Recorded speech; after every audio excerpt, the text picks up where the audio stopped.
So we might begin with, weren't we blessed with great wives? How would you do this work without it? Don't think you could sustain. I don't. I can't emphasize the importance more. Yeah. Well, Edie and Carolyn and Hakika have all been really an important part of our lives. And the important part of TACC's life, Training Counseling Center. And for me, the Clinical Pastoral Education, all of that is put together there. I think one thing for us to touch on is to kind of go back and kind of recreate what things were like in the mid-70s, okay, when we began a number of these ministries. And I know, Charlie, I can remember the church facility was in very poor shape. Yeah, I mean, we were worried about the nave falling into the basement at one point because all the wood was, and yet we were creating new ministries that required resources. So that was the tension. So I think one of the things that you did, Charlie, and if you could speak to it, is to be a champion for we need this in the church. We need a training and counseling center. It's not out there, it's a part of who we are. And you had to champion that to the vestry, to Tom, to the ministers. Yeah, I was on the vestry at that point, which I think was helpful. For sure. They'd say, okay, Charlie, let's have the TACC report. And so, but that time was a very creative moment for the church history. And the atmosphere of the city was changing so rapidly. Well, you had street people who were hungry, and we had some opposition to their coming into the parish by some of the ladies. They said they're going to mess up the church, but we persevered and found out that it was not too big a mess. But the people that came to get some food, and they would also have some help. I remember Edie saying that Peter had said, Edie asked the question, what will I say to these people? And Peter said, ask them where they slept last night. Or, when is the last time you saw your mother? He said, that will bring a conversation into being. And so she said she never received so much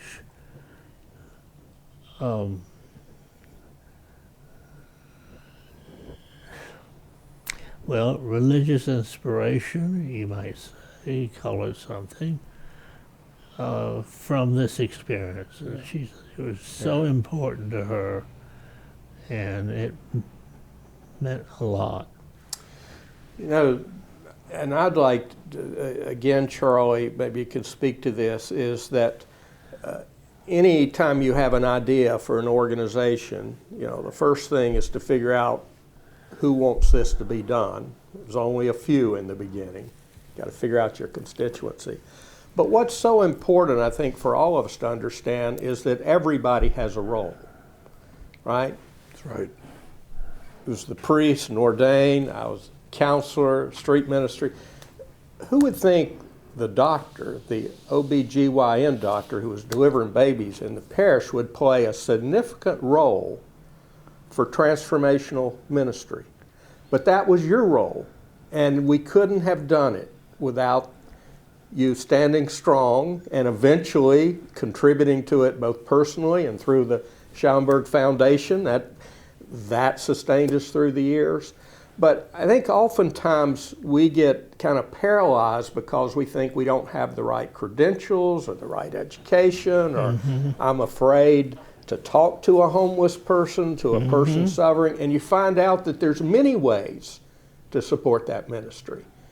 And I think you played such an essential role, and even to today, through all these years, also somebody that stays with it, to be an advocate on the vestry, to be an advocate in your network, in your medical network, to even call on friends and patients to help. When I started the food bank, I remember saying, I need a truck. I don't even have a truck. And I remember Edie saying, well, I'll go ask Charlie, maybe he can help. And I said, well, what can an OB/GYN doctor do about a truck, right? I wasn't holding out a lot of hope for that one. And she came back and said, oh, I think Charlie delivered 5 babies for the CEO of Georgia Power. Maybe he could call him up. Yeah, a few weeks later, I have me a truck from Georgia Power, right? Oh, that's so wonderful. again, the role that we can play, in our network of people that we trust and trust us. I think it was just so important, Charlie. But it was really important, Charlie, in terms of having a source of monies and the parish getting involved in that financially. A lot of parishes will go ahead and say, oh yeah, that's a great idea, let the women do it, or do something like that. We had not only the women, we had some men who were there, Hayes Clement, and, and Brad Curry, and then just many other men, and you, Carter Folks, all said, this is what this church should be doing, and I never felt that we were not supported. And we also had some ladies on our board who knew how to raise money.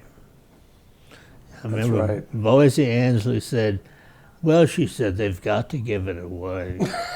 I thought, golly, that's a real interesting concept. Yeah. But she and the banker's wife, fiddle. Well, anyway. Bob Long's wife? Long. Yeah. Yes. Right. Well, Jane Long. Long. Boy, she was a powerhouse. And they really worked. They did. To raise funds. I always suggested that people that were going to work with Jane, I just say give in early and give in often. You'll get along with them just fine. Because they wasn't giving you a choice. That's true. But that was also the very core of what was happening with St. Luke's and the people here. They just needed to have something that they, could grab hold of. Besides what they wanted in terms of good liturgy and good preaching and all of the attunements of parish life. But what they really wanted was, we have to have a purpose for being downtown, and we need to be unique about that. And the issue is that St. Luke's is still the unique downtown parish in this place. I mean, they're right here in the middle of it all.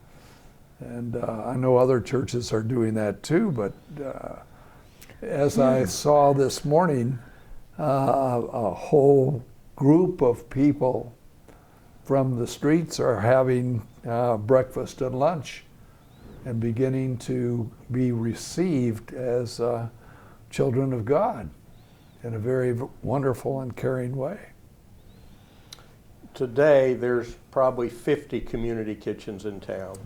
When we began, there was one.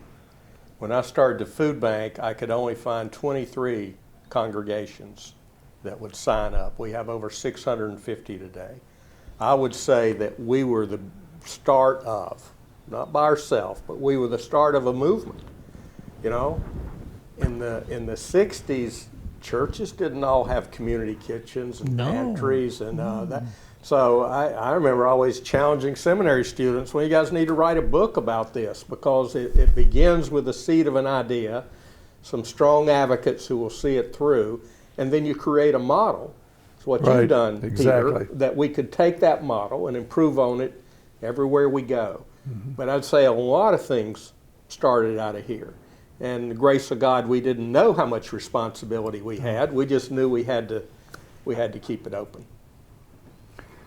I remember Chuck Gherkin. Do you remember Chuck? I certainly do. Yeah, he is the one that got me started on my doctoral program at Emory, and I was aware that Emory was in the background as a group who was very much interested in what was happening here. Up to a point.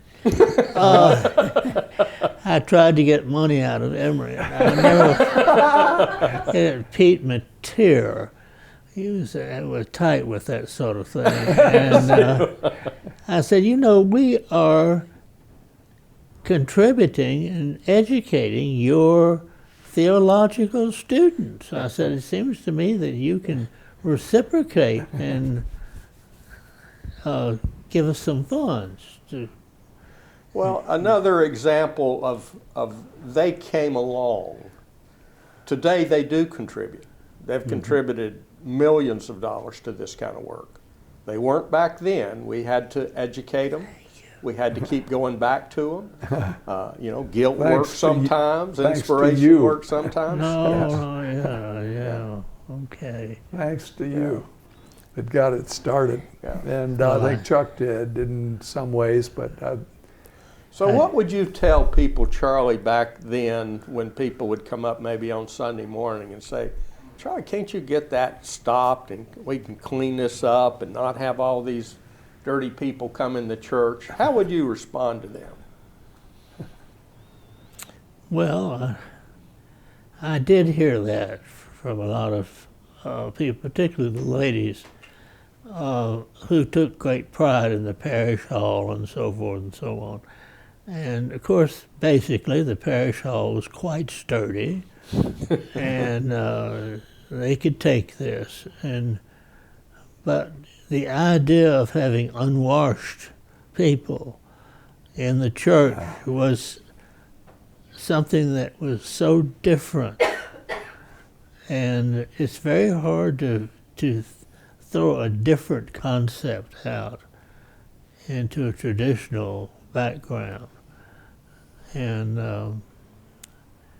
now I would say when people would challenge me on this, I'd say, well, I said, it's part of our work. And these people need help. Yeah. Exactly. And another thing that happened with drugs got to be a big deal among these poor men that came in. Yeah. And a lot of them were Vietnam veterans who were in terrible shape and were addicted to drugs. And that changes the whole complexion of things, because that gets really complicated. Mm-hmm.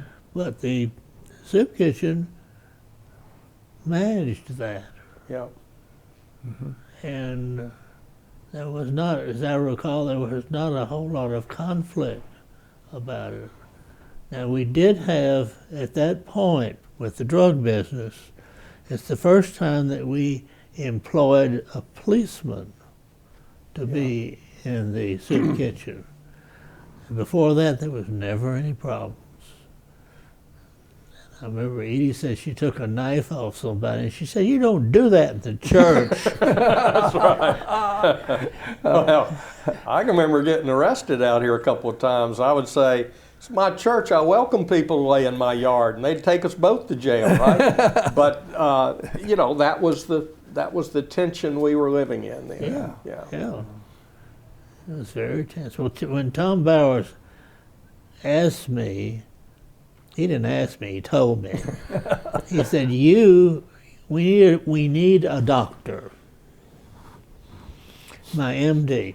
we need a doctor to help with this, and you're going to do it. And I said, well, Tom, tell me about it. He started to describe the clinical pastoral education and the counseling.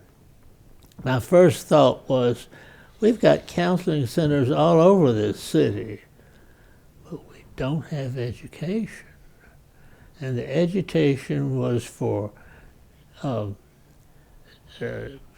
theological students, but also for young priests who had been coddled in a rural atmosphere. They knew nothing about the city and so forth and its problems. And so this educational effort by the Clinical Pastoral Education branch of the Training Counseling Center was just vital. And well, I've forgotten how many priests we've trained over the years. It's been hundreds. Yeah. Our interim minister right now came through here right out of seminary. He sure did. Sure yes. did. Yeah. Yeah. And Barbara Taylor came through here. That's who right. became a great author. Yeah, and she was working over at the Baptist seminary at one point, and then also at other places. And we had, they asked me to teach classes over at the Baptist seminary.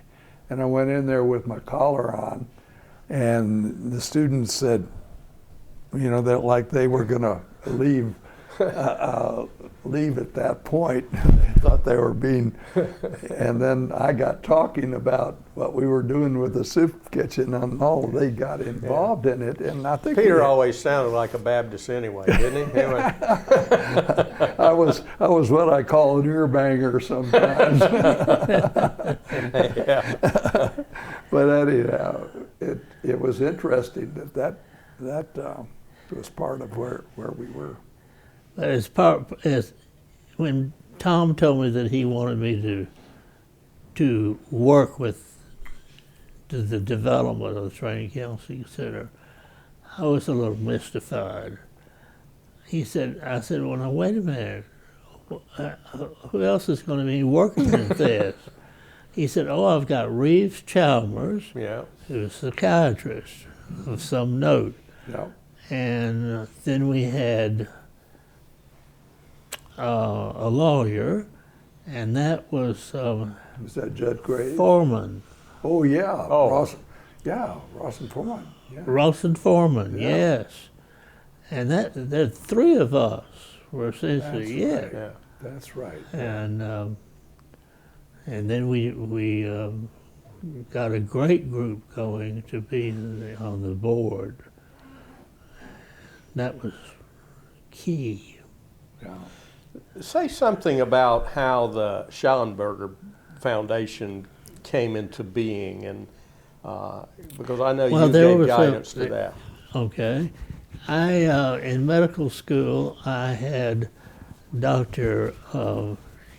Kaiser, Ellen Kaiser, and she was one of the instructors in psychiatry. And she was on the board.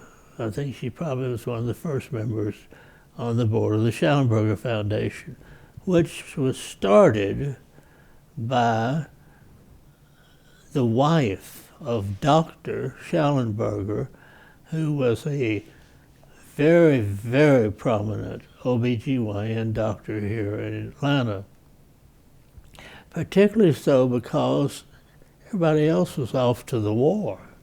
Mm-hmm. Mm-hmm. And so he had this really terrific practice and was a wonderful man. But anyway, when he passed away, his wife started this foundation. And it was for people of Fulton County. I remember the legal setup that they had in the organizational papers to help them. And he was very particular about, the foundation was very particular about giving money to people to organizations who were involved in the community. And so it was started a long time ago. Mm-hmm. I'm sorry I can't tell you when it was started, but it's a long time Well, to me, it really speaks to what we talked about earlier of that we can all play a role. Because out of what you learned here and what Edie brought home and you learned from each other, you were able to give guidance, as a board member of that foundation. And that came out of your own experience. It wasn't something you read in the magazine or heard about. No, that's right. And that's when it comes out of our deep experience, I think it's what enables us to sustain over time. Because the foundation's been there for a lot of people for a long time, until it got spent out. And I think that was a role. You weren't the priest, you weren't the counselor, right? You were on a board member, but what you did was take that message to a foundation and to all the people involved in that to say, this is the kind of work, community work, that's important. Yes. Yeah, you were a key pastoral caregiver for what we have going on here. Well, in a way, too, I was a key pastoral caregiver as a physician. Yes. I mean, when you look after ladies who are pregnant, you have a relationship with them for a number of months. Exactly. And all sorts of things happen during that time, which affects their feelings and so you have to respond to that. And hand-holding. Well, and thanks be to God that you were here from the beginning with us to identify what we all were trying to do, but you give voice to it right now. And I think the story that you're telling is what we often don't do, is kind of connect the dots. That's right. That's what I know we're doing in today. in is feeding the connecting hungry, connecting the dots is to understand that work gives you better health outcomes. It gives you better Yes. educational outcomes. It Yes. gives you better family dynamics. So it's not just a pound of food out the door. That's right. It's To hard to counsel be hard, people here. hard to be productive on an empty stomach. That's right. Absolutely. And it's hard to be productive when emotionally or spiritually we're Yes, empty. you're So again, going back to an earlier story, that was the foundation of everything I've done, is to understand that there's a hunger on many different levels, right? And maybe most importantly is a sense of purpose in our own lives, right? And that That's right. we can all do something. So you did that something, leading the board, fighting the battles here at the church, but to take a foundation and your network of physicians to say this is a part of the health yeah. of the community. I skipped ahead a little bit. I mentioned Edith Kaiser. She asked that I be a member of the Schallenberger Foundation when she retired, which I thought was a great honor because she was a terrific woman. And so that's how I personally got involved with the Schallenberger Foundation. Okay. And we had 3 doctors, because that was in the agreement, that you needed 3 physicians to be the Board of Trustees. And so I was one of 3. Mark Pentecost was there, and Frank Wilson, and it was a good board. We had a problem, however, as time went on, to try to find other physicians who would be board eligible. And we frankly had a terrific problem trying to get people interested in being on the board, because Mark and I and Frank were all getting older, and we realized we needed new blood, and there was no transfusion, so to speak. Yeah. And regretfully, we closed the foundation and distributed the money that we've been working with, and that was a challenge. When you're going to give away money to, and who? Well, we had people that we had been supporting for some time, not supporting, but contributing to. And naturally, the Training and Counseling Center was right up here in my mind. And I was able to have a significant amount of money given to Training and Counseling Center. And what you're describing, Charlie, it's difficult to find other physicians that wanted to sit on the board, says something about you and Mark and Frank who did understand that as a role. That is part of your healing work, is to make those investments. Yeah. And really what makes you so special, Charlie, is you were able to see it in a broader way and to sustain it over time. And I was thankful from the beginning for that. Yes. And Bill was thankful for the beginning of that, and we are still thankful for you. I would say that was a good investment. Charlie, we're still here.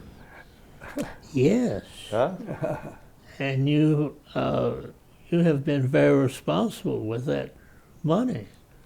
I mean, it's the sort of thing that you live off the interest of that money, or not, make it a major part of your budget is very helpful. But I would make this point. The food bank and organizations like that, not just the food bank, has a way to measure things where I could come to you and Mark and sit down and say, if you invest $1 with me, I'll get you $9.20 out the door, right? That's all about 9-to-1 return on investment. Easy sell when you see that kind of return. Harder to measure how we're changing consciousness. Harder to measure how we're healing people by being with them.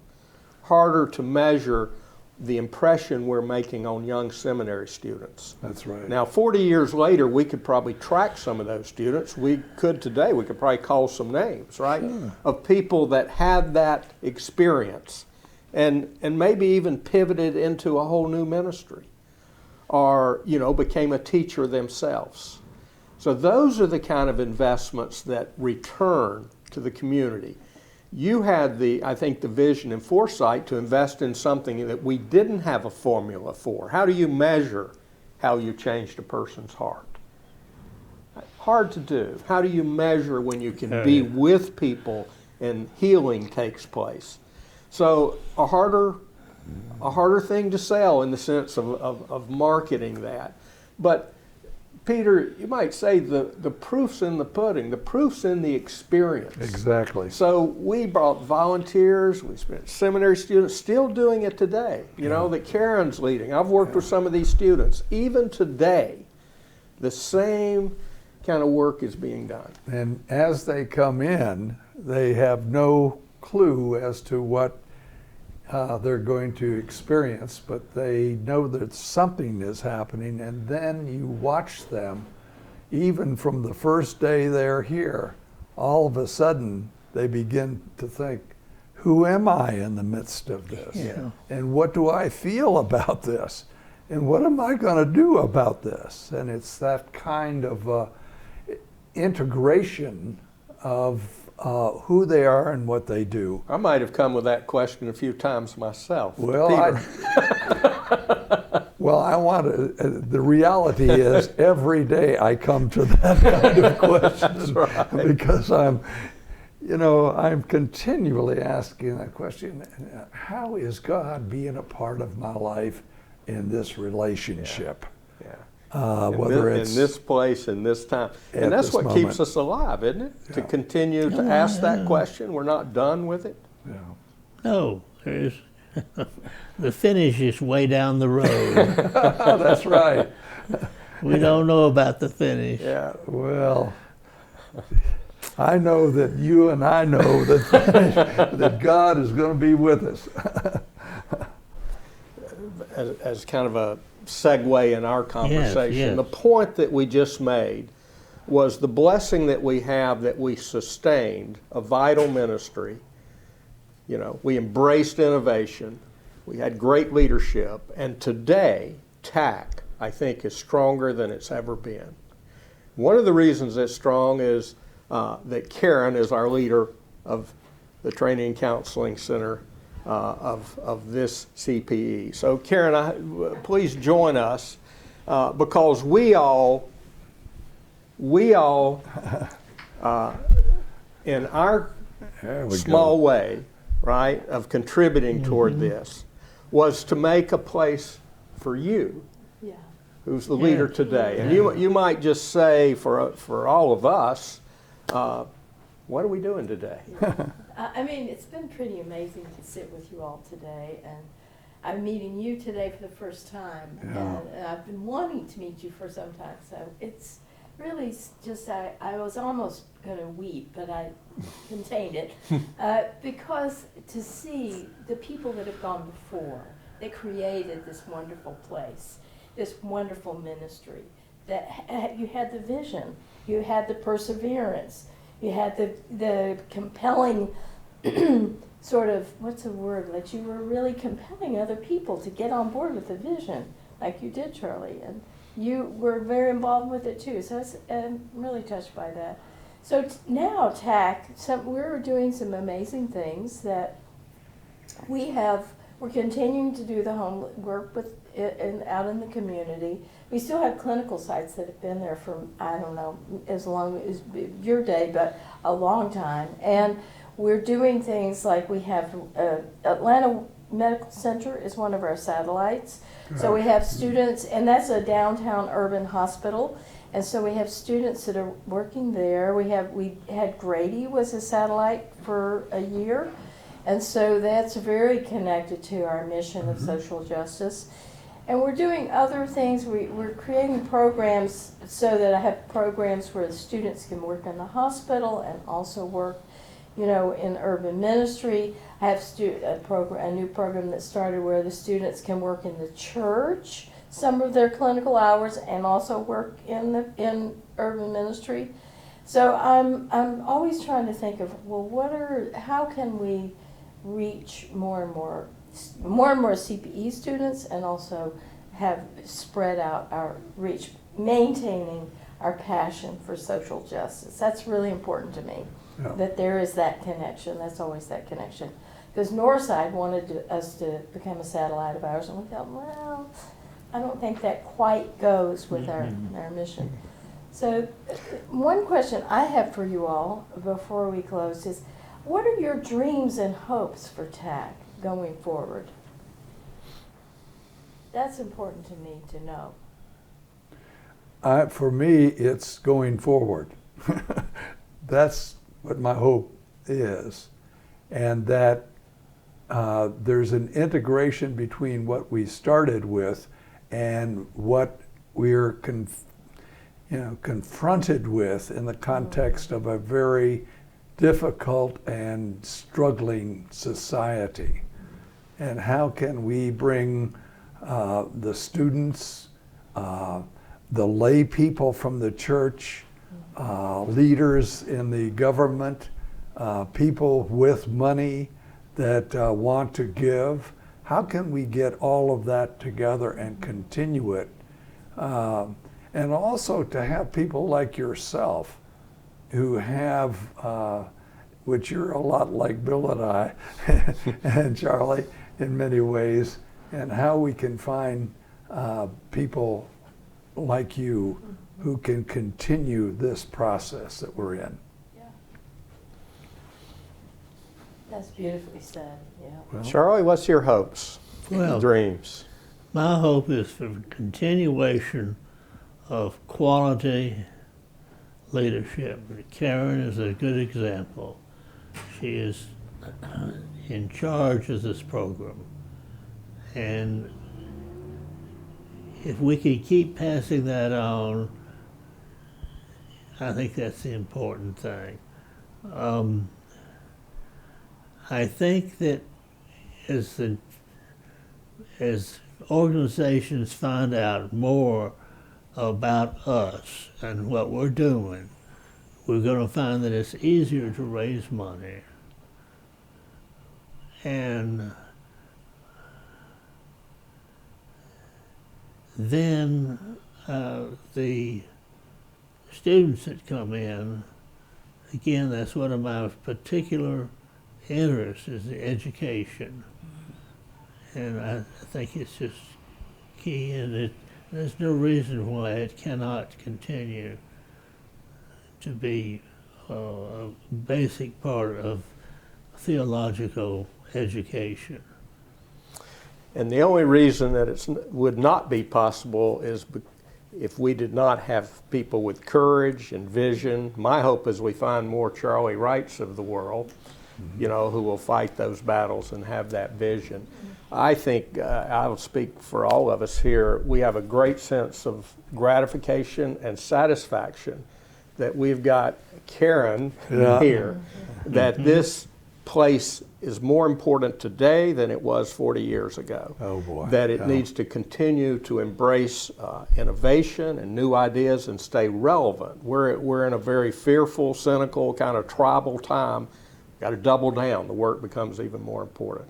Yes. So my dream and hope is that we three continue to support you, and you can call on us, that we continue to find champions in the community, and that we are able, just as we're doing today, to tell our story.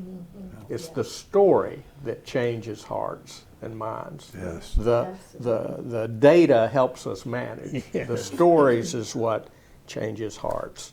So we've got a great story to tell. That's so Thank you. beautiful, yeah. And I'm thinking of Dorothea too, she's our executive director. She couldn't be here today, but you know, she is a visionary, and she's brought What a just leader. amazing ideas into our organization. So yeah. We'd have a hard time keeping up with her, Peter. Oh, She's man. She's a go-getter. I've met her a couple of times, and I'm really impressed with her. I was sad she wouldn't be here today. Yeah. Just to add to what you're saying is that, you know, we aren't about denominations. We aren't about political parties. We are about people. And what we are about is how, because all of us at every level, you know, are struggling with something within ourselves. And we are looking for a way to understand how God can be a part of our lives. We may not verbalize the God part, but the reality is we want to have some basis for who we are and what we do in this world. Amen. Amen. That's a beautiful word. Thank you. Thank you. Woo!